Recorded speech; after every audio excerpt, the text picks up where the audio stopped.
My theory and concept of yoga is that everything is energy.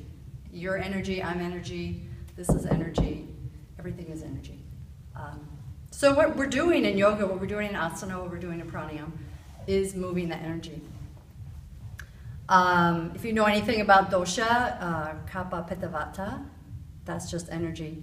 Those are combinations of air, ether, fire, water, and earth. If you know anything about the gunas, rajas, tamas, sattvas, that's combination of, it's not a combination, but tamas is inertia, rajas is energetic, and sattvas is the balance. So we're looking for a balance in life. And I read that as an emotional balance. Once you have an emotional balance, does the physical balance come first or the emotional balance come first?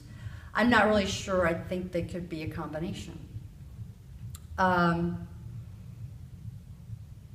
So when we think of yoga from the perspective of energy and an energetic balance, then we have to look at what kind of practice are you practicing.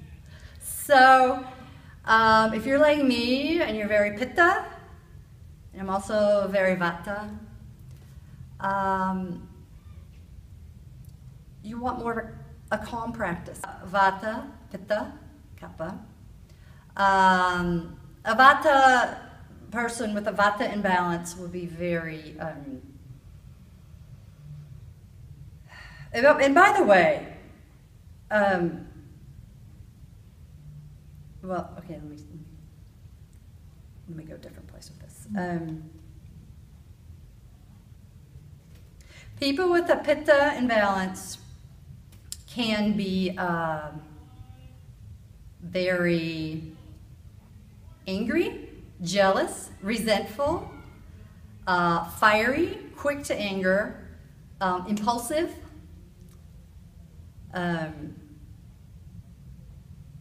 That's not necessarily a bad thing if you are a pitta person, because you can also be very organized. You can get the job done. You're typically a leader.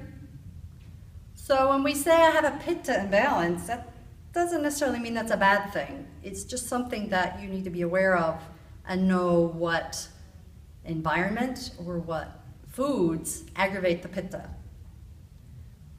People with a vata imbalance can be indecisive, flighty, flaky, non-committal, but they're also typically very intelligent. They're both sides of these qualities. So you can see where you'd want that balance. People with kapha imbalance can be lethargic, what some people might call lazy, but they're also very kind and loving. So there's a balance for all of these. So now we're back to talking about energy and energetic balance, and what does your practice look like? So someone like me who was very pitta, I had a very active, powerful, hot vinyasa practice for many, many, many years. And it served me well for a while because I burned off a lot of stuff that needed to be burned off.